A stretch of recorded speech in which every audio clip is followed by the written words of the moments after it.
today we're going to be taking a look at a couple of things, and I want to establish one of the great dilemmas that I think we face here, and establish what that dilemma is. The dilemma is quoting secondhand and even sometimes firsthand sources.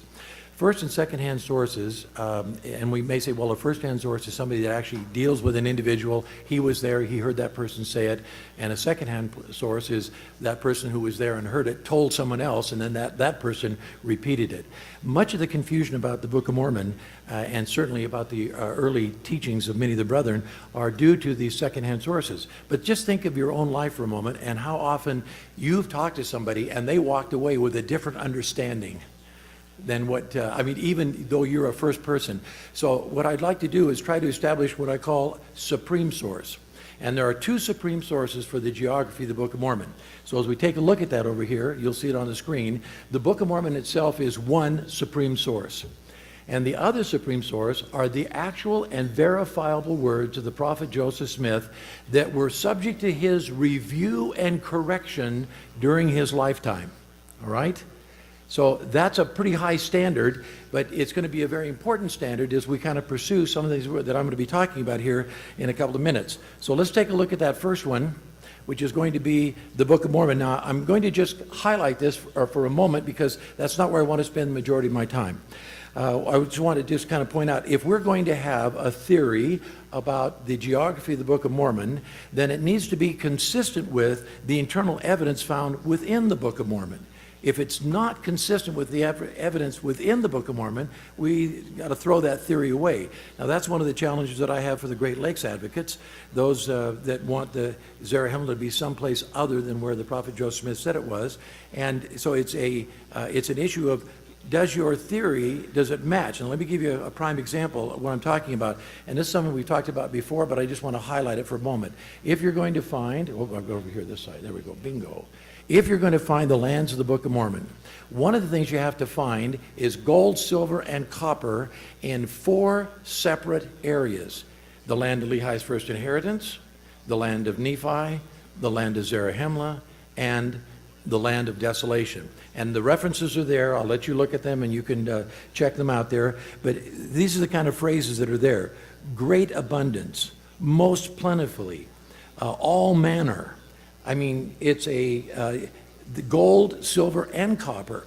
Well, where do you find even one of these east of the Rocky Mountains in the areas claimed by the Great Lakes advocates? The answer is you don't find any, especially the lacking is silver. You can find certain areas where you might have gold in Georgia and South Carolina, maybe up into Maryland. You can have some placer gold washing down out of the Rockies and out of Canada. But in terms of gold in abundance, you don't have it. You really don't. Not east of the Rockies, you don't. And also, you don't have silver. That's one of those things that's just lacking in that area. But in order to qualify for the lands of the Book of Mormon, now I'm talking to a Great Lakes advocate. This person said, well, maybe they picked it all up. But I'm going, oh, okay. They picked up all the gold, all the silver, all the copper. Then tell me where the rock formations from which they came. Where are the rock formations? Because they don't appear out of a nothingness. Talk to a geologist. I have a geologist's son. Talk to a geologist. Ask him, where are the rock formations here? You're not going to find it.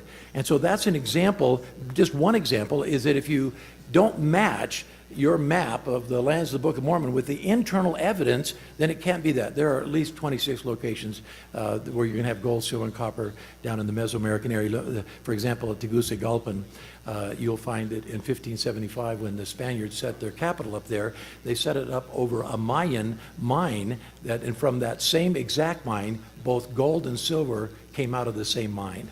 All right, that's just at Tegucigalpan. And it's all over that whole area, of course, the Sierra de las Minas, and we could go through all of that. I'm not going to do that. I want to, by the way, but I'm holding back, all right? So let's go. We're going to continue on here and just go to the next thing here.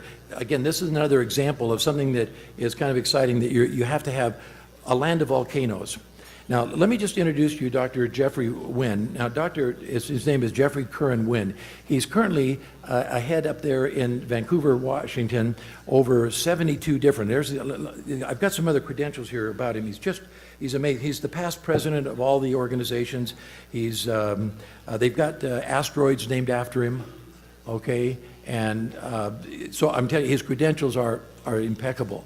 But Dr. Jeffery Wynn, and let me just see here for a second. I've got a whole, by the way, addendum on him and what he had to say. He took 3 Nephi 8 and broke it down verse by verse. And he makes a pretty profound statement about that, which you can kind of read there. But Dr. Jeffery Wynn, let's see, what was it? Oh, yeah, let's see. Oh, yeah, he wrote 260 articles, books, and maps, 260. He's was ahead of the USGS program, has currently the 72 scientists under him. And he makes this statement that we're going to read right now together here. He says, the account given in 3 Nephi 8 in the Book of Mormon is a scientific report. All 72 volcanologists at the USGS Volcano Observatory would agree. The sequence of events are extremely accurate. Much of the information recorded was unknown to scientists in 1830. To believe that the account given in 3 Nephi occurred anyplace else, and his reference was the Pacific Rim, and you know the Ring of Fire around, they call it sometimes as well. There are 33 volcanoes in Guatemala, as an example, by the way, and he said that it could occur anywhere else, and I found that interesting, is ridiculous. No volcano eruptions of any significance east of the Rocky Mountains has occurred in the last 10,000 years. It's not about just earthquakes. They just had a little quake there, I think, back east. It's not that. It's about volcanoes. And if you're going to find the lands of the Book of Mormon, you need to find a land of volcanoes. His verse-by-verse commentary, I'd love to spend the whole time and talk about that. In fact, I think we got to invite him to one of these and have him give a presentation. I think that'd be very exciting, have him do that. Let me give you kind of a sample. He says, all volcanoes begin with molten lava, which rushes to the Earth's surface and creates a shaking of the surrounding territory. Once the magma blows through the vent and into the air, it creates a great storm, tempest, earthquakes, powerful winds traveling hundreds of miles an hour ensue. The concussion blast can be heard as far away as 5,000 miles. Lightning resulting from escaping gases will flash through the air. Now, he goes through and he goes verse by verse, starts at 3 Nephi 8. He says about the great storm, and he gives an explanation on each one of those. Let me jump down. Thunder from the ground. These are called Raleigh waves, which are concussion blasts, which are caused by the volcano. And then he talks about lightning. He says, and there's a unique kind of a lightning. He says, it was not discovered until 1979 in the Iceland quake that lightning was associated with earthquakes and volcanoes because, and what's interesting in the Book of Mormon, it says that they experienced lightning such as never had been known in all the land. So now I was just down, I was down there 2 weeks ago, and it was lightning. So they're used to that kind of lightning. Well, then what kind of lightning would they not be used to? The lightning that comes from a volcano. And it's the gases and the combination of things. And he said it wasn't until 1979. Anyway, Jeffery, Dr. Curren goes through, Curren Wynn, W-Y-N-N, goes through it. He talks about cities sinking, the burning with fire. By the way, he said it doesn't even have to come close because that magma and some of the pyroclastic heat that comes out of that is 600 degrees. I said, you don't even have to get close to a city to set it on fire. And he said, but the blast itself going by would just set things on fire, like Zarahemla that would be burned at that time. Anyway, the question is, where are the volcanoes? If we're going to find the lands of the Book of Mormon, we need to find the land of volcanoes. And as 3 Nephi 8, it then becomes evidence of that. Well, let's take a look at something else here. You can see we could spend time on each one of these, be great. Did I do that right? There we go. Now, I have the Dresden Codex here, and there's another copy of it over there I see, and they have the Nuttall Codex as well. And so these codices are interesting because they fold up in an accordion fashion. And I'm always reminded of Alma chapter 12, verse 1 and 2 there, where it says, and we did unfold the scriptures unto them. And literally, you have to fold these like an accordion. So if their scriptures were written on these, they would have to unfold them. All right, in order to read them. That's what they just have to deal that way. But on the Dresden Codex, it has a fascinating history. I'd love to spend the time talking about that history too. But the Dresden Codex is the one that when the Russians came in after World War II, and they took that back with them, and that's the one that the Russian used to, he was the one that should get more credit for breaking the Mayan code, which eventually Linda Sheely and some others helped finish off in that. But he's the one that suggested that the Maya was also phonetic. But the point being that they brought that back to Dresden, and that's where it is now. But they named each of these major ones, like there's a Paris and a Madrid and the different codices, after the cities in which they reside, obviously. But they finished the translation that this man spent, his name is right there, Joaquin Ritzig, spent about 40 years working on the translation. and finished on the 11th of March of last year, 2011. He said the last part of this is a treasure map and actually says that there are 2,156 gold tablets. And he says they are reported on here in the Dresden Codex. And that they are to be located in what we now would call Lake Isabel, which I think was Isha Balaam, the female goddess Ishel, and then Balaam is the spirit world there, the jaguar. But the point being here that he feels like that's in a sunken city that is there, and it's a pre-Christian city that's sunk. Anyway, he talks about that, and he's down there now. I was just there 2 weeks ago, and I can tell you that they're trying to negotiate with the Guatemalan government. Whether they find the plates or not, as far as I'm concerned, is not really as relevant as the fact that it reported it on the Dresden Codex that there were these gold plates with hieroglyphic writing on them. So if we're going to find the lands of the Book of Mormon, those kinds of evidences are wonderful. Not a few cave scratchings, but actual evidences of a high civilization that we could find. So that's the Dresden Codex. I wanted to mention that. So now we're going to move on because I just wanted to introduce that as if you're going to find the lands of the Book of Mormon, the geography of it, the supreme source, number one, is going to be the Book of Mormon itself. And whatever theory you have has to be consistent with that internal message in the Book of Mormon. Secondly, the Joseph Smith's actual and verifiable words. Let's talk about why Joseph Smith's actual and verifiable words are so important. So here we go. Why are Joseph Smith's words and opinions about the geography of the Book of Mormon more important than the opinions of others? Well, the answer to that has to do with vision, so let's take a look at that one as well. Here we go. Boom. It'll come. I know it will if I just, there we go. Why are Joseph Smith's words about the geography of the Book of Mormon more important? Okay, one more time. Joseph says, I was informed, I was shown. Now, he makes that statement also in the Wentworth letter there, in that March 1st, 1842, Times and Seasons as well, by the way. But he makes that comment, visions, and more visions of the geography of the Book of Mormon. Truman Matson is the one that said Joseph had 23 separate visions that he was shown before he translates one word in the Book of Mormon. And I think that's kind of fascinating, but think of it this way. Consider Joseph Smith watching the History Channel while the angel Moroni is going to be narrating it. Now, so that's what you're supposed to see there. See, there's Joseph watching the TV, and that's the angel Moroni. And Joseph is watching the History Channel, and literally, I want you to get that vision in your mind that's how clear it was. Now, Joseph's not the only one that has that kind of experience, but let's see if we can go on with that. Okay. This is, while he was conversing with me, the vision was open to my mind. At that period of time that he was the editor of the Times and Seasons. So let's just take a look at that.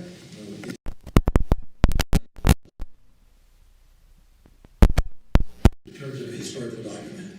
A lot of people are very, I think they are skeptical for whatever reasons, but Joseph Smith was very much a responsible individual when it came to that, and he felt that it was a matter of revelation that the Lord had told him to take care to make sure that his history was accurate. So Joseph was very much concerned about the accuracy of all this, and the Times and Seasons was not just another paper. Let me just give you a little more background on that. Here we go.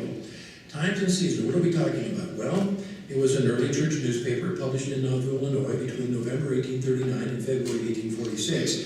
Now, Joseph Smith is going to serve as the editor, technically from February, but he doesn't take responsibility till March 1st, where he says, we're going to get that in just a second, but anyway, Joseph, so sometimes people say, well, is it February or March?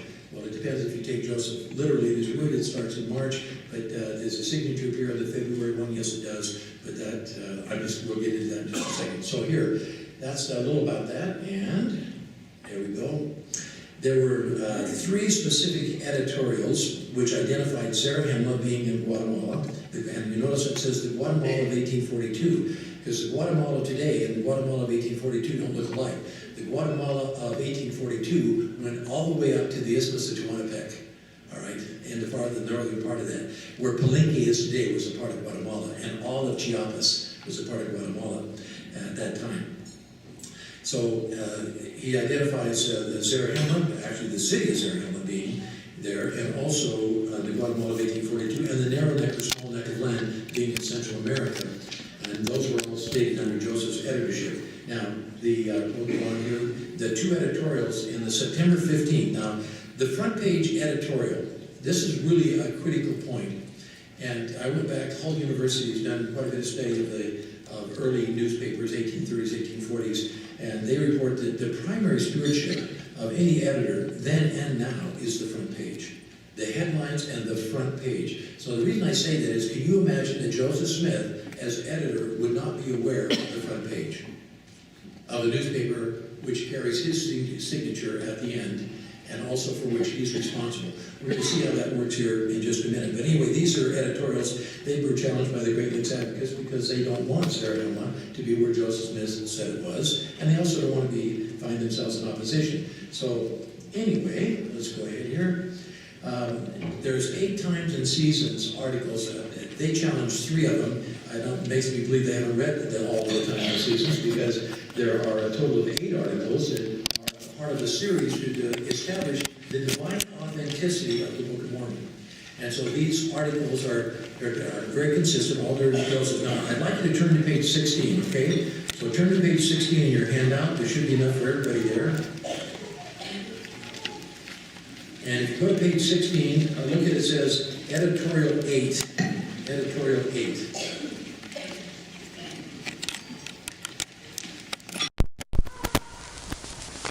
Since our extract, and this is an extract from Stevens and Catherwood, and I'm going to be talking about them in just a moment. But since our extract was published from Mr. Stevens' Incidents of Travel, we have found another important fact relating to the truth of the Book of Mormon. Central America, or Guatemala, is situated north of the Isthmus of Darien. Darien is Panama, and once embraced several hundred miles of territory from north to south. The city of Zarahemla, burnt at the crucifixion of the Savior and rebuilt afterwards, stood upon this land, as will be seen from the following words in the book of Alma. Now, I want you to I've highlighted and put in bold several things. Notice that the we, you're going to see how we are, either are is underlined or in bold, we are, etc., etc. And then, in particular, I want you to notice the word agoin. Do you see the word agoin there? All right, in the middle. All right, that's going to be one of those 13 words that were unique to the prophet Joseph that weren't found in the writings of Wilford Woodruff, who lived more than 40 years after, 50 years actually, after the prophet Joseph dies, and John Taylor, who lives more than 40 years after the prophet dies. In all of their lifetime writings, these men never used the word agoin, and it's found frequently in Joseph's writings. It's found also in the writings of others that were born in Vermont and raised in Western New York. It's kind of a colloquialism. I'm going to do this, I'm going to do that. And you find, for example, that the letter from Liberty Jail that Joseph dictates, that in that letter he says, "O Father," this would be section 122, "O Father, what are these men going to do with you?" That's the way it reads in the original letter.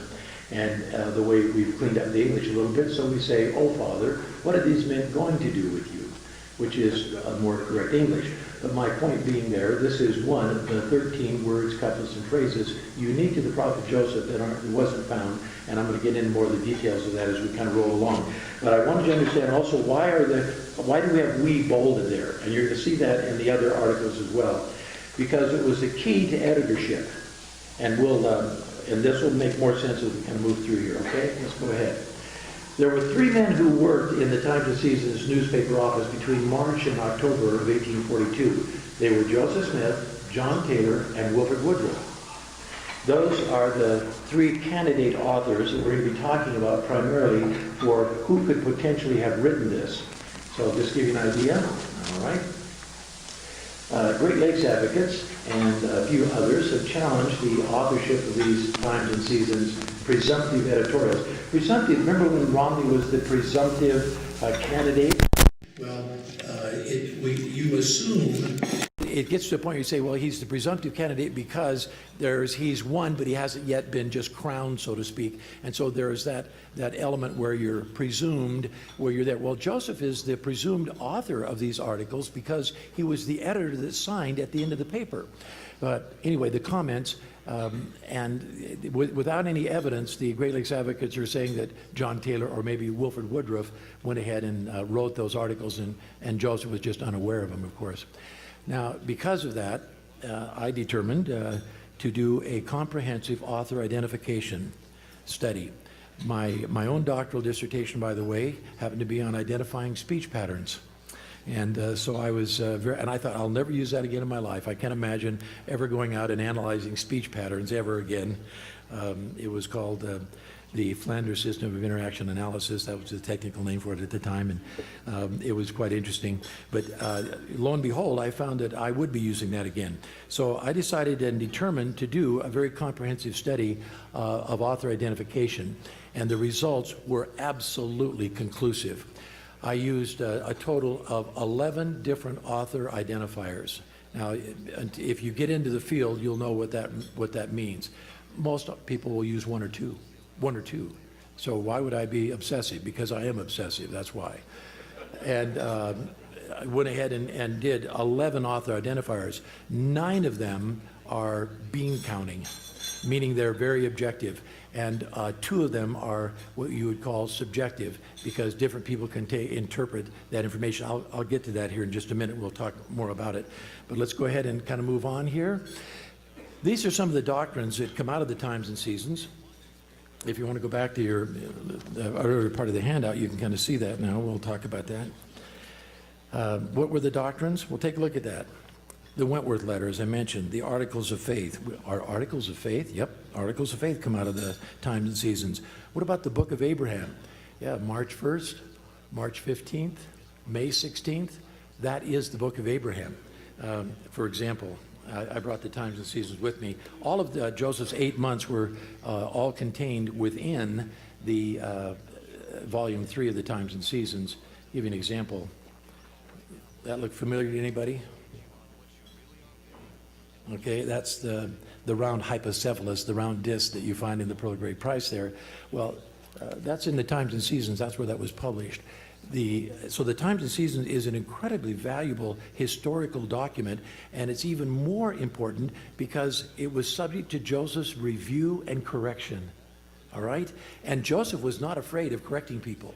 And if something came out, in fact, there was even a marriage announcement that came out that Joseph was very upset about and went back and made a correction on. He had no problem. There was a special area called errata, and you'd make your changes there. Joseph had no problem making corrections. So that's why if these front page editorials were incorrect, why would Joseph not go back and correct them? For example, if John Taylor or somebody else wrote them, but we're going to find out he didn't. The history of Joseph Smith, actually from 1820 up to 1834, and Joseph and Emma, we find in their diaries that they'll say, today we went over my history for the publication in the Times and Seasons, and the histories that were published in the Times and Seasons up to 1834. Up to 1834, okay, we have in the Times and Seasons. And that's really, really another valuable resource in the life of the prophet Joseph. The First Vision, Ladies Relief Society, Joseph's views on government. And this is interesting on Joseph's views on government. I just want to kind of point something out to you here in this outstanding new book written by me, okay.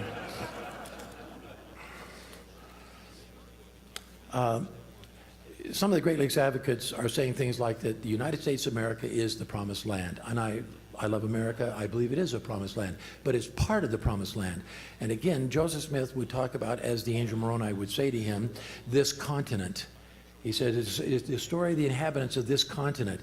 Well, this continent was a lot larger. And of course, I mentioned earlier, in Joseph Smith's day, the word continent included both North and South America. It wasn't until 1904 that our dictionaries and things changed, because America was one continent with 2 parts, a northern and a southern. And you'll find it in the 1828 dictionary, Noah Webster. You'll also find it in the 1832 and 1833 dictionaries. But the point being here that it's the continent, and the Great Lakes advocates are assuming that the promised land is only maybe the United States of America. I have no problem. It's a whole totally different area to talk about the fact that the United States is a wonderful land. Zion's going to be, the center stake of Zion's going to be there. The center place of Zion's going to be there. But I wanted to point out something that Joseph said in the views. Now, the views were actually, this is a great example of where Joseph gives instructions to W.W. Phelps, and W.W. Phelps writes this. Then Joseph prints up 1,500 copies of it and signs his name to it. That was not a problem because he took basically, but W.W. Phelps, we know, is the one that wrote it, but Joseph accepted responsibility for it after he read it and approved it and put his name on it. He also did that with the letter to the Green Mountain Boys. But the point is, Joseph reviewing it, correcting it, putting his name on it, adding things to it, etc., making it his own. He's the author of it. So here's what we have. This is a quote now from the views of policies and politics that came out in 1844. And when a neighboring realm petitions to join the union of Liberty's sons, my voice would be, come, yea, come, Texas. Texas in 1844, of course, Texas doesn't come until 1845. So Texas is not a part of the union at that time. Come, Texas, come, Mexico, come, Canada, and join the Sons of Liberty and let the union spread. Joseph's concept and invitation was for Mexico and Canada to become a part of the United States. So what do you think the concept of a promised land had to do with? It had to do with certainly the northern part and the southern part as well, and the Isles of the Sea associated with them. But isn't that an interesting invitation that Joseph would extend to those people at that time? Now, just to underscore the importance of the times and seasons, look what the Lord says. Now this is the Lord, and this is a thus verily. Verily thus saith the Lord unto you, my servant Joseph, go and say unto the 12, that it is my will to have them take in hand the editorial department of the times and seasons, according to the manifestation which shall be given them by the power of the Holy Spirit in the midst of their council, saith the Lord, Amen. That was January 28, 1842. And you'll also find that's the way they designate now that new Joseph Smith papers. The volumes 1 and 2 are out on the journals of the prophet Joseph. And this is so Joseph Smith papers, JSP papers, journals 2, and on page 38, you find this quote, meaning that it wasn't something that B.H. Roberts invented or added or anything else. It was the actual thing. So that's how important that the times and season was that the Lord would say that. Well, they chose John Taylor to be in charge of the editorial department. They chose his assistant to be Wilford Woodruff, that is the 12, and they choose Joseph Smith to be the editor-in-chief. We don't have the notes of the meeting, but we do have this statement from Joseph Smith. This paper commences my editorial career. I alone stand responsible for it and shall do for all papers, that's editions of the paper, all papers having my signature henceforward. That means the signature block at the end of that particular edition. Now, I wish you were all close enough so I could just show this to you here, but I did blow it up so you'll be able to see it. And that is the signature block of Joseph at the end of each edition. This is the signature block right here. And not only is it there, it's right there. That is exactly what this is right here. No less, no more. That's the signature block. Now that is critical for identifying who is legally accountable and for the paper. We have evidences in the 1830s and 40s of liable. And if you printed something that was liable and you were sued, you'd say, even if you didn't sign an article, and if you wrote it, for example, in the we format, whoever signed at the end was held legally accountable and responsible. So that signature at the end, the signature block, is incredibly important. And of course, as it says there, that's Joseph Smith who takes that upon himself. Now, we have another statement from the church, which I think is very interesting. It's very carefully worded, and let me read that to you here. For ladies in the church, the priesthood manual that we've been using for the last since 2007 are called Teachings of the Presidents of the Church, and currently we're on George Albert Smith. But it started with Joseph Smith, and this is the one, the first Teachings of the Presidents of the Church, Joseph Smith. and on page 559. In dealing with the period of time that Joseph served as editor of the Times and Seasons between March of, and I put March because that's when he took responsibility, March of October 1842, a carefully worded statement explained that several editorials were published in the Times and Seasons of 1842. This is the quote now from the Priesthood Manual. During an 8-month period of that year, from February to October, Joseph Smith served as editor of this periodical and frequently published editorials signed Ed. Though others helped to write many of these articles, the prophet Joseph approved them and published them in his name. Now, I won't call that an official declaration by the church. We'll call it at least a semi-official declaration, and certainly approbation for the very things that I've been talking to you about now, that this was a very important paper, the Times and the Seasons, and that the things that were said in that paper then become critically important. Well, let's take a look here as we're moving right along. Joseph receives an important book, and that important book is going to happen in 1841. Dr. Bernheisel, John Bernheisel, is in New York on a mission, and a man that's there with him is named Wilford Woodruff. And Wilford Woodruff meets with Dr. Bernheisel, and this is when that book, The Incidents of Travel in Central America, and I've got a kind of a photographic reprint. Ted Burton has the original. He has got originals of these, all 4 of the originals. This came out in 2 volumes, by the way, in 1841, and became one of the best sellers of all time for that, certainly that publishing company. In fact, it outsold everything except the Bible until about 1865. So from 1841 to 1865, that's a long time to stay on the bestsellers list.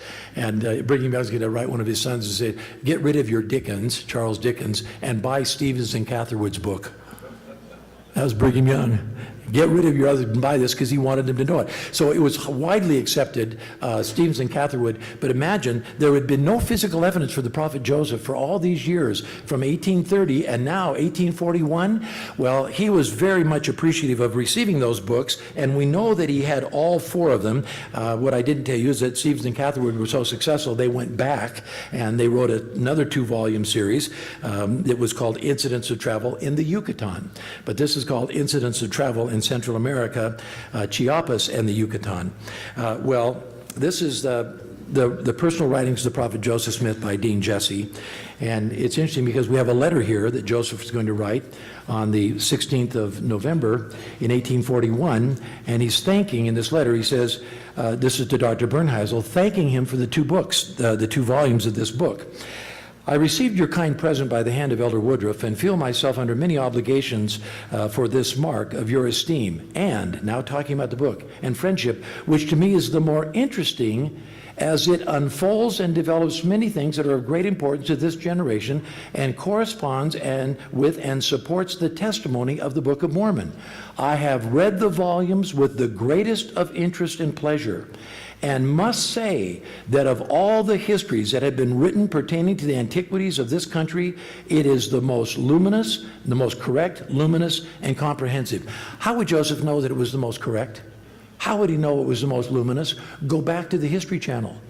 Joseph Smith, the angel Moroni, he sees these things. He sees them in vision. He's going to open up those books, and there's a, I don't expect you to be able to see these. This is all of Catherwood's paintings.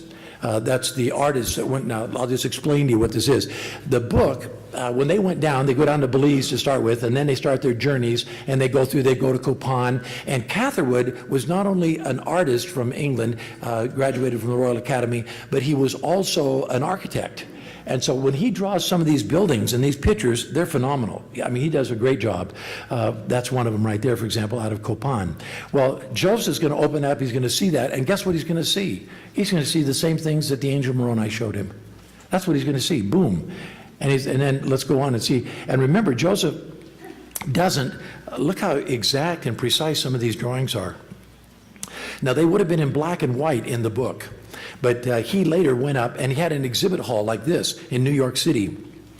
People had to pay like a quarter to go into the hall, and they had artifacts like from here, from Central America, because the people in America at that time had been told that there was no high civilization in the Americas. That this is, if you went to Harvard, you went to Dartmouth, you went to any of those schools, you would have read a book called History of America, okay? And in that by William Robertson, and published in 1824. And when you read that book, it would say there was no high civilization in the Americas. They were nomads, kind of like the Bedouins, and without any civilization whatsoever. And so nobody believed that there was any high civilization. So when Catherwood draws these paintings of a highly sophisticated culture, and Stevens, who, by the way, Stevens was a great writer, and I still enjoy reading him today, but he was supported and was told that he was one of the great writers by two contemporaries, Edgar Allan Poe and Nathaniel Hawthorne, said that he was one of the, in fact, they said he was the greatest writer, especially in the area of travels. All right, so kind of interesting how really significant he was in his time frame, which we've lost that contact with him and the significance of it. But he draws all of these paintings, and so people would come in and they were just dumbstruck. Now, remember when we had the moon rocks came, and people would line up for blocks to see the moon rocks, or when the King Tut exhibit came, and people would line up for blocks again, and they'd come in and look at that King Tut exhibit. All of those things. Well, that's exactly what happened with Catherwood and Stevens. They would give these lectures, and people would just come by the thousands to hear these things, because it was like a new revelation that there was a high civilization. So do you think the prophet Joseph and the times and seasons aren't going to make hay out of that? That they're not going to say, guess what? We've been telling you this the whole time. We were telling you that back there in 1830 when the Book of Mormon came out. We were telling you there was a high civilization in America. One of the reasons it was mocked and scorned was because people were doubting that there was evidence of a high civilization in the Americas. Okay, I've got to keep moving along here. Let's take a look at another thing. All right. Here's another article. Let me just quote from this other article.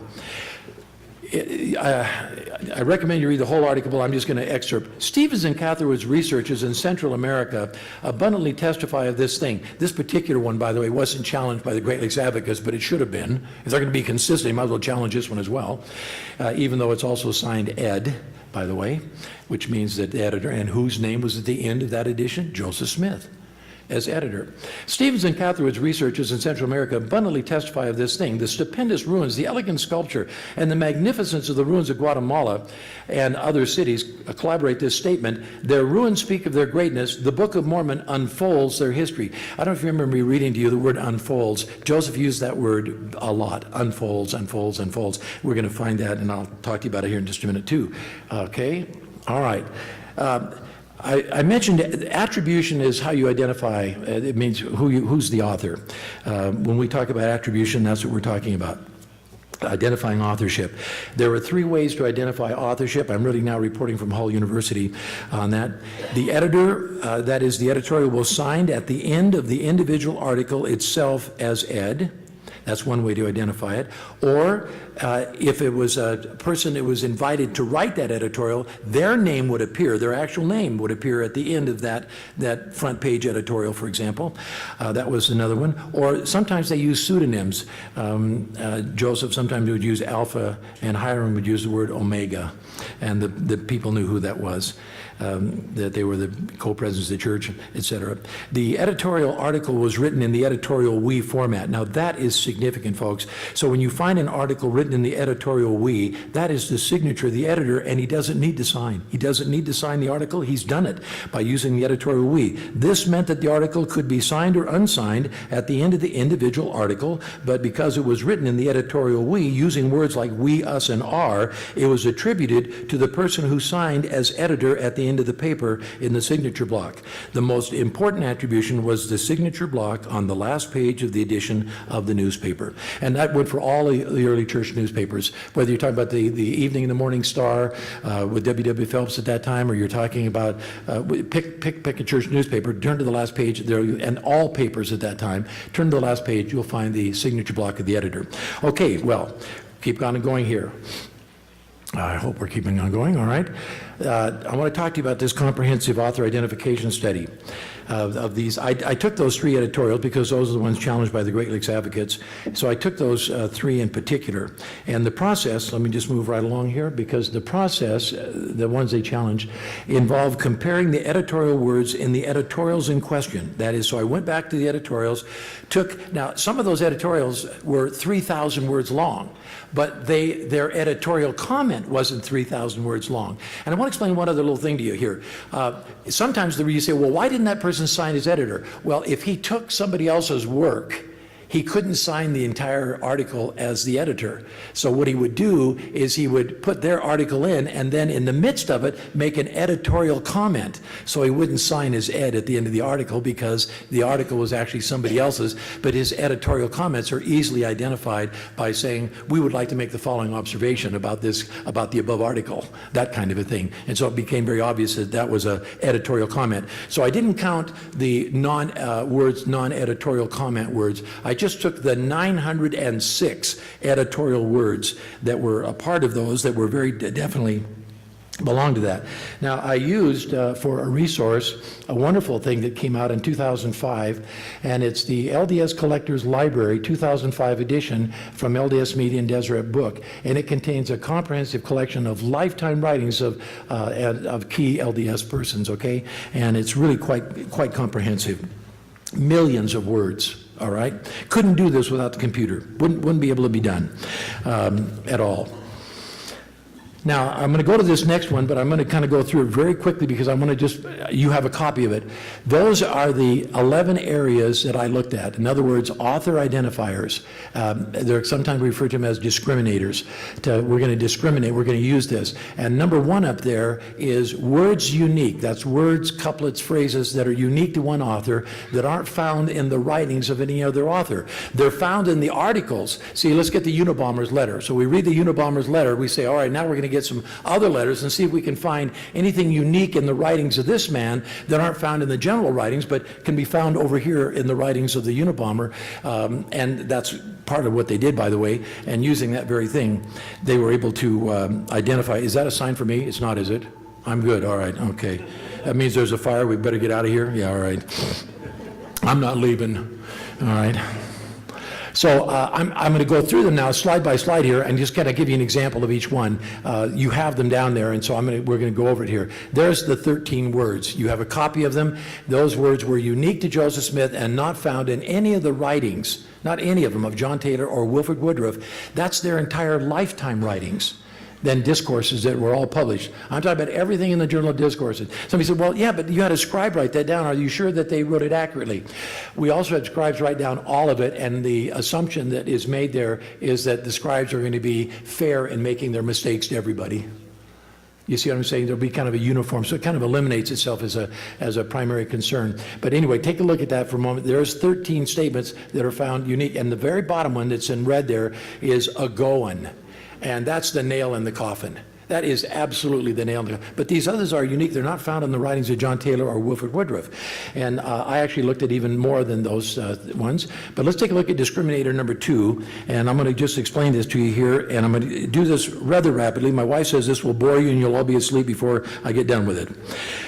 So I'm going to tell you, discriminator number 2 is called a probable first and only time use. See, it's possible that an author might use a word. Let's say I'm talking about an MRI, the magnetic resonating thing, and I'm giving a talk about that. Well, there may be words that I would use in talking about that I wouldn't use in any other context. So it's possible to have words, and I may never use them again, I may never use them before, but it's possible then that John Taylor or Wilford Woodruff could have used those words for the first time in that article. But each time you have a first and only diminishes the probability of authorship. Do you follow me on that? All right, I hope so. Now here's how to understand that.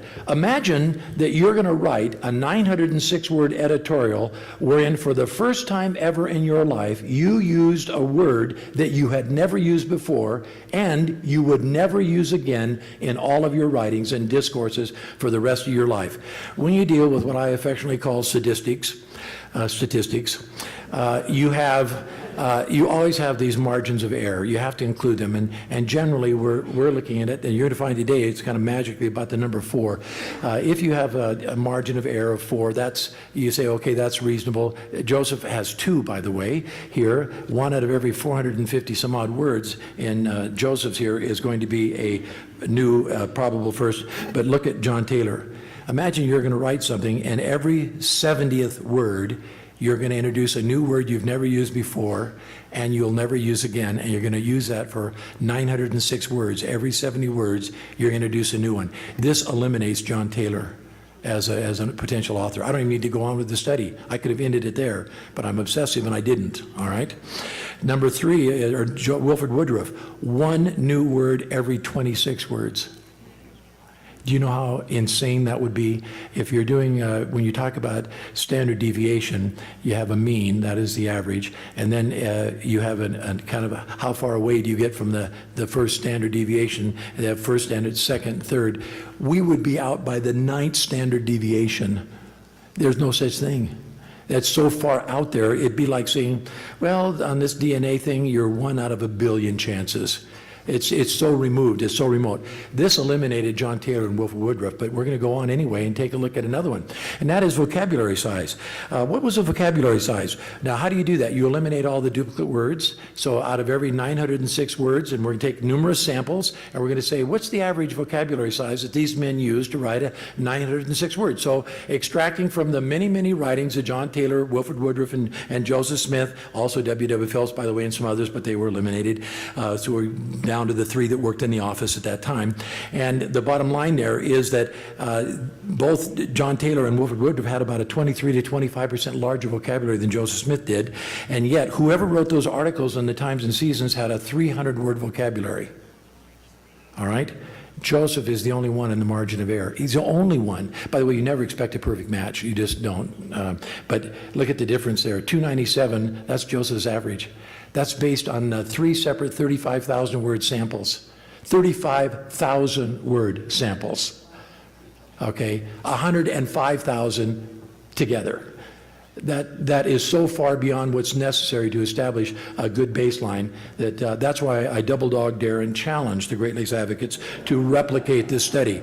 And I did it 2 ways. One is what I call sophisticated bean counting. They can do it. The 9 objective, let them do it. You will not come to a different conclusion than that Joseph Smith authored these articles. You will not. I'm so confident I'd bet my wife's life on it. That's how confident I am. That's confidence, right? No, she's precious, wouldn't want to do that. But, okay, let's go on to the next one here. Discriminator, the most likely to use. Now, this is interesting because the most likely to use, I want to explain that to you. So you take the key words, there are 90, after you take out all the duplicates and everything, there's about 95 key words and phrases that you would say those are significant, and one of them is the word surely. Now, you find that a couple of times in the articles. It's in that October 1st article, by the way. So the word surely. So now we're going to go and we're going to count all the lifetime uses. Every time that John Taylor or Wilford Woodruff or Joseph Smith used the word surely in their entire lifetime. And you find that Wilford Woodruff used it 12 times. You're going to find that John Taylor used it 12 times. And Joseph used it 376 times. Who would you think is most likely to use the word surely? Well, let me think about it. Let's take all 95 words. All 95 words. Joseph used the same words over and over again. He had a smaller vocabulary. But the point being here is that Joseph was most likely nearly 80% of all 95 words. Joseph was the most likely to use them out of the 3 candidate authors. All right? Those are some of the things you look at when you're trying to use author discrimination. Number 5, this is the average sentence length. Now, this is also based on 3 35,000 word samples. So I get 35,000 word samples from these authors and then say, well, did they each come out exactly? No, there was about a plus or minus 4 there. So that means they're going to vary from plus or minus 4 if you take another 35,000 word sample. Well, what did it turn out? It turns out that John Taylor's average sentence length here is 25 words. Did I have that up there? Yeah, okay. Is 25 words. Wilford Woodruff, he was Wilford Woodruff was a powerful speaker. I've read his work. I love Wilford Woodruff. He was a powerful speaker, but he used very short sentences. It's very interesting, but his average sentence length was 22 words. Joseph rambled. Okay, he used a lot of conjunctions, but and ands. Joseph's average sentence length was 40 words. That's based on 105,000 words, one sample. Okay, 35,000 but totaled up there. Now imagine that for a moment, and then say, who wrote the articles in the Times and Seasons? Whoever wrote those articles had a 36-word average sentence length. Who's the one that only, now remember, plus or minus 4, who's the one that even comes close? Wilford Woodruff and John Taylor, they are so far away from 40-word sentences, it's insane. It's just insane. Turn to the next one. Let's go to the next one here. It's that way through all of them, by the way, so I can save you time, just tell you that, right? Discriminating at a closest match to the frequency. This is, now I use this because this is commonly used. It's what was used to determine who were the authors of the Federalist Papers, who authored the, let's see, that's not, yeah, the lectures on faith. Who authored the lectures on faith? They use stylometrics. Stylometrics means using non-contextual words. Now this is where, don't worry, that's easy to understand. If I talk about MRIs, that's the context. But if I use the words of, the, a, and, those are non-contextual words because you can use them in any context. It doesn't matter. So those are the words, and generally what they measure is and, of, and the, and it creates a fingerprint by an author. So we can take the fingerprint from the Times and Seasons articles, and it'll have a pattern of the use. For every 100 words, they may use this many ofs and this many thes and this many a's, and you get a line out there, and you say, wow, that's pretty distinct. Well, if you're doing an actual fingerprint, they look to see how many dots that match on the curves on your finger as you check that out. Well, that's what we're talking about here with stylometrics, and you're going to notice there with that I used all of the words. There were 13 of non-contextual words that we're looking at here, and they included the a, all, are, and, are, as, be, book, in, is, it, of, to, the, 13 words. Now, if there was a match, if two authors they used the same frequency, then they both got credit for that. But of those 13 words, the closest match there on stylometrics was 3 for John Taylor, 4 for Wilford Woodruff, and 11 of the 13 for Joseph Smith. You need 7. 7 would convict him and send him to prison forever, okay? I hope you're kind of getting a feeling for this. Okay, now we're going on to discriminator. These are real easy ones here. These are super bean counters. Discriminator number 7, sentences less than 10 words. So as you analyze the prison, how many sentences did they use that were less than 10 words? And it comes out pretty easy. Look at that. Do I have that up there? Yeah, 10. Okay, the Times and Seasons articles were 8. Joseph's were 10, John Taylor's were 26. See, again, John Taylor, raised in England, English and American English are different. Fair? When he came here at 24 years of age, he moved to, first of all, Albany, New York, and then later he moved on up to Toronto. But when he spoke and things, the way he spoke in conference was considerably different, and it's quite fascinating, as a matter of fact, his character. Did you know he often would sing in conference? John Taylor, and you can find it in journal discourse in other areas, but he would break into song in the middle. John Taylor would go along and he'd just start singing a hymn. And it's a very distinct style. That comes under style and syntax, but less than 10 sentences. And you can see here that he had the 26% of John Taylor's sentences were less than 10 words. Let's go to 100 words, and I want to move through this part because I want to get to something else here that's significant. So we're looking at discriminator number 8. Times and Seasons had 4% of the sentences that were plus 100 words. Joseph Smith had 6%. Now that's based on 105,000, okay, of Joseph's sentences and things and words here we're talking about. And John Taylor's was 1% of his sentences were greater than 100 words. And Wilford Woodruff, and this is really important, that's not 3%, that's 0.3 of 1%. So who again, is the closest match there. Who would fall into that category of saying, if we had a whole, if I, for example, I got to tell you that I did go back and take some of the other articles that were written under Joseph editorship, and the more articles I took, the closer they came to Joseph matching Joseph. If you take 906 words, I took 2,100 and some odd words, and every one of them just kind of kept closing in on Joseph, even like that more. So that part's it. But I'm only reporting on the ones that the Great Lakes advocates have challenged, and you're seeing the results here of that. So let's move on to the next two discriminators, which are,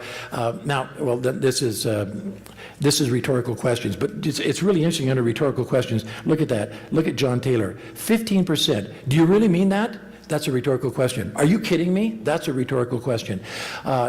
So John Taylor and the English style of speaking was to use a lot of rhetorical questions. But look at Joseph Smith. And this one, Wilford Woodruff, he was close, by the way. They were close enough that I said it was an equal match. So this is the one match that you do have, but he was eliminated in discriminator number 2. So we're just putting it up there so you can see that going through all of these. This is a comprehensive. That's why I called it a comprehensive author identification study, to kind of see who really was the author of those articles. So let's go to the next ones here. I want to go to these two here. Style. When you talk about style, you're talking about the manner in which a person writes, dictates, or speaks. That's referred to as their style. And the next discriminator, number 11, is the syntax. That is how they interrelate words. Joseph used a lot of Bible phrases because he learned to read on the Bible. So we find in all of Joseph's writings a lot of Bible phrases. One of the phrases unique to Joseph that wasn't found in the writings of John Taylor or Wilford Woodruff was "none can hinder." See, that comes out of Job. Job says, "Who can hinder the Lord?" And the response, of course, which is rhetorical, is "none can hinder." So Joseph uses "none can hinder" in a number of his different writings, but John Taylor never uses that, and Wilford Woodruff never uses that. But that's one of those other 13 words unique to the prophet Joseph that wasn't found in the writings, but is found in the articles in the Times and Seasons that the Great Lakes advocates have challenged and said, Joseph Smith didn't write that. He was out of town. I'm just going to tell you right now that I looked at all 260 days of where Joseph Smith was during the time of his editorship, and you can actually go to a website, just drlund.com, and look under I have the research there on that shows Joseph's whereabouts for the 260 days that he was there. I was going to put it all in the book, but it would have made the book like this, all the research in it. So I put them on what I call web addendums, and then you can go to the web and find the research there on the web, and I'll give that to you again here in just a minute. But I'm going to give you an example of style, and then I want to move on. Here's Wilford Woodruff. Here's what he says. If God were to choose the most unworthy man on earth to be a prophet of God, he would choose Wilford Woodruff. That's a Wilford Woodruff statement that he makes. Let's contrast that in style to Joseph Smith. I know more than all the world. At least the Holy Ghost does, and he's with me. Would you say there's a difference in style in there just a little bit? You see the bravado? So even though it's subjective, and there are phrases, a parenthetical sarcasm means that I'm going along, and then I'm going to insert parentheses around this. I'm going to insert a comment. And I want you to go to page 16. Go back to page 16 for a moment, if you would, in this here.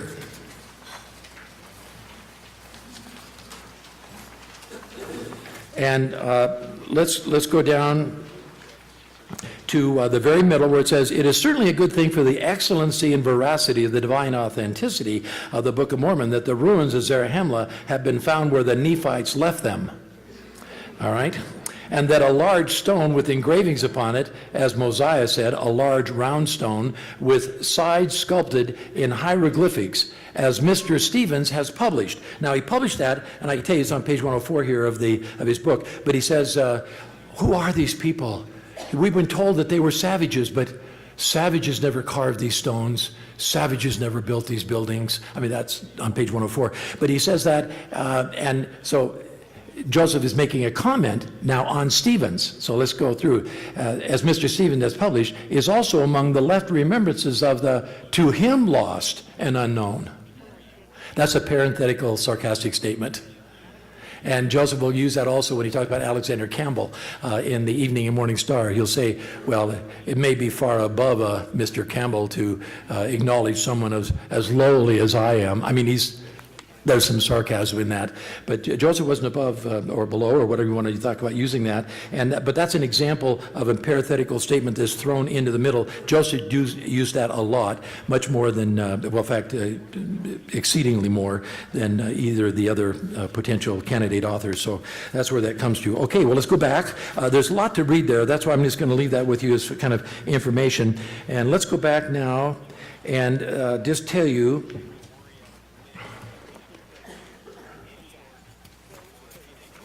See if we get to her. Am I there? All right. I'm just going to tell you that without question or hesitation, really, I don't know of a more thorough study that I've ever done in my life, because I wanted to nail it down. And if I would go where the truth led me, and if the truth said that there were three options. The results of this study could have been Joseph was the author, Joseph wasn't the author, or it was inconclusive. It was conclusive. You saw it is conclusive. I don't think a reasonable person could look at that if they were truly objective and say, my goodness. That's why I challenge them to replicate this study. I hope they do. I challenge anybody else to replicate the study. And they don't have to use my data and my information, but I will give it to them if they want. And they can look at it and examine it, and they will find, using two methods, statistics. Well, that's one way. Let's just go with the bean counting. They will find, using either method, that Joseph Smith authored those articles claiming that the city of Zarahemla was located in the Guatemala of 1842, and that the narrow neck of land was the Isthmus of Tehuantepec. And let's get to that right now. So here you have the great misreading. Now, I want to acknowledge that I appreciate what was done here. And Ted, are you here somewhere? Ted Stoddard, where are you? Ted, raise your hand if you're here. He's not here, okay. Well, in 2009, Ted Stoddard published an article, and you can get this article out of the Book of Mormon Archaeological Forum, bmaf.org, and it's called From East to the West Sea. I wholeheartedly concur with that. 2 weeks ago, I made a specific point, flying over the Isthmus of Tehuantepec in the rainy season. And I want to go back to a flood that occurred in 2007. That flood flooded 80% of the state of Tabasco. And I want to just going to show you something of what that looks like, because the statement here, the misreading that most people have of that is they insert in their mind the word East Sea. And the word East Sea is not there, and it's not there twice, which says to me, yeah, that's really it. And I remember that Dan Ludlow also believed that and taught that, and I was a student of Dan Ludlow's in 1959 at BYU. Can you believe that? That's amazing. All right, but I just got to tell you that. So the east, it doesn't say East Sea there. So it means some point east. So when we talk, some people thought, well, they have to cross the isthmus, but it's 120 miles across. Could you cross that in a day or a day and a half? Go 120 miles? That's a misreading. You're not getting it. The true interpretation of that, as just take it for what it says. It says from some point. It says from the West Sea to the east. Not East Sea. And then it says again in Helaman from the east to the West Sea, but some point east, vice versa on that. But it says it twice, very clearly. Now, what does that mean? Well, let's take a look at a little bit of a map here. As I flew over that area during the wet season here just 2 weeks ago, and was able to look out of the plane and look down, when you get to that area, do you see where that blue is there, that blue dot? That blue dot covers the area of the flood that happened in 2007. The reason that it is not like that today, like the Okefenokee swamps or like the Florida Everglades, but Stevens and Catherwood in his book here has a map of the 1839, how it looked at that point in time. And I find that kind of fascinating. You're not going to be able to see it, but I can just show you that it is right here to here, across here. And this entire area is a wetland. It's a coastal plain, and it's a wetland, and they have dikes and things there now. And that's why, much like Nauvoo, Commerce, Illinois, we're going to drain all this wetlands area. So they've drained that and recaptured most of it. But when the floods came in at that time, it flooded 80% of the state of Tabasco. And it would have looked much more like that right there during the time of the Book of Mormon. So you didn't have to defend the entire peninsula or the entire isthmus. You didn't have to do that. Now, why do I say the Isthmus of Tehuantepec? Because there are only three isthmi that we talk about. The first isthmus is down at the very bottom down there, and that's the Isthmus of Darien or Panama. Then you come up to Nicaragua, and that's where you have the Isthmus of Rivas. That was going to be, by the way, the Panama Canal, but they feared that there'd be too many volcanoes, active volcanoes, so they were fearful of putting it there. And then up at the Isthmus of Tehuantepec was also another candidate for the Panama Canal. But now, Joseph Smith identifies Zarahemla as being then in Guatemala. Well, also then we know the land of desolation is north, and you have to go, as Ether and others talk about, you have to go south from the land of desolation to get to the land of Zarahemla. Well, what isthmus is north of Zarahemla? There's only one isthmus north of Zarahemla. It's the Isthmus of Tehuantepec. So, and some people say, well, that's, if you look at it, it's more north than south. But what it says there, that's what, look at that red arrow. I don't know if you can see the red arrow on either side here. Maybe with my magic pointer I can hit it, right, kind of in there. From the West Sea to some point east. Now, there, if we had if you could see the terrain that would be through there, you would see that swampy kind of a water, you wouldn't have to defend that whole area. You could put your army, and this is a personal opinion now, but my personal opinion is that the day and a half's journey was probably a different point east than the day's journey. The one in Helaman would be different than the one. It wasn't like it's the same exact one. It could have been on a line, but they only had to defend from a certain point, and it might be the time of year they had to defend it. Because it was certainly the wet season, you're going to get a lot more of the waters flooding, and there's all kinds of mangroves through there. I don't think people appreciate how really wet that would have been at that time. But I'm not suggesting that they had to cross the whole point either. I'm just saying that in order for an army to defend that, and you know, Joseph Allen talks about El Perdón, the Great Wall. It comes down through, it's right in that same area. We tried to put it close to where the arrow was. I don't know if that's even shining on the wall. Yeah, okay. I can't quite see where that is. But right in that area is a wall that extends out into the sea, and I think that's to keep an invading army from coming up on the shores and getting around on the other side. But it was called the Great Wall, El Paredón, and so that would be, that's certainly a possibility. But, and I want to go down and see if I can just find that myself, and just, not that I don't believe Joe, it's just I want to see it myself. But anyway, looking at that, that's why I say that the Isthmus of Tehuantepec is the only real candidate for, if you have Zarahemla identified by Joseph as being in Guatemala, north of Guatemala, where the land of desolation would be, there's only one isthmus up there. And that isthmus is the Isthmus of Tehuantepec. So anyway, there's that thought. Now let's go on. How am I doing time-wise? I got it. Okay. He's got a sign here that tells me what I've got. Okay. We're doing good. We are doing good, if I can get this to work again. Oh, that's the wrong one. You know, that's kind of good. Nice, sophisticated. By the way, I think the Lord gave us grandchildren to help us with our computers.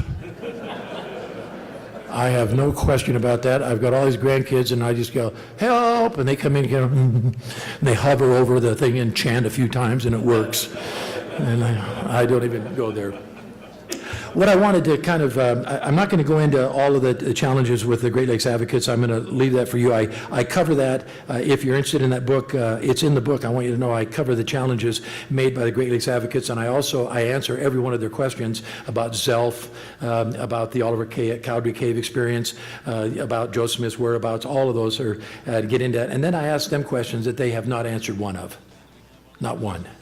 And so they can have all the theories they want, but until they become serious. Now, after, you know, when you make a presentation like this or any kind of presentation, you've got to have a pretty thick skin if you're going to be an academic. Because people are going to come out and are going to skin you alive, and you've got to expect that.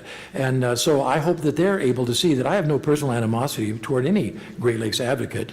They have their opinion, the Lord and I have ours.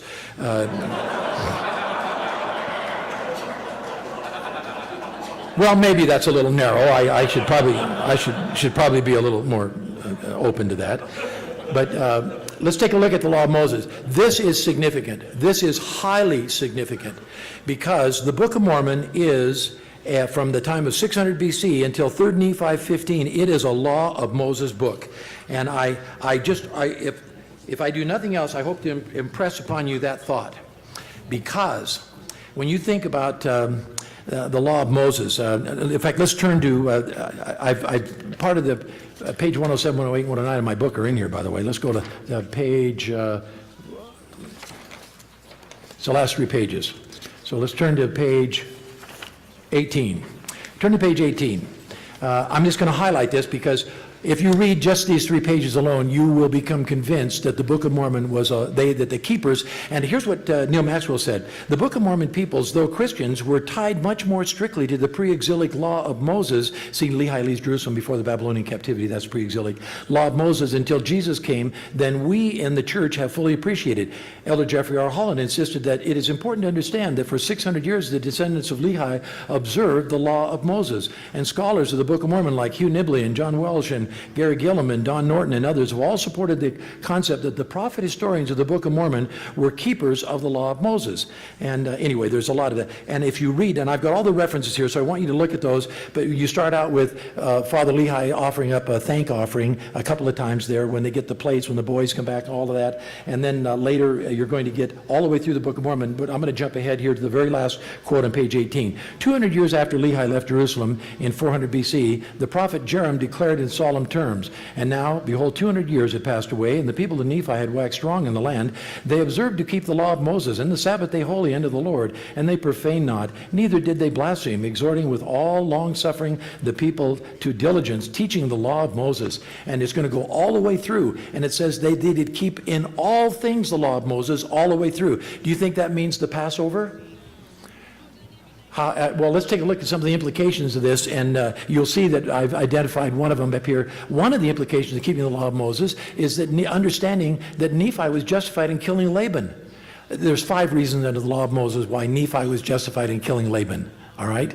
And I'm going to tell you that I just put out one of them here, and that is a thief who is in possession of your stolen goods. If his life is taken, that's called justifiable homicide. I wish the King James translators had translated the 10 Commandments correctly, because they would say not that thou shalt not kill, it should say thou shalt not murder. Murder is the unlawful taking of human life, and justifiable homicide, of course, is the lawful taking of human life.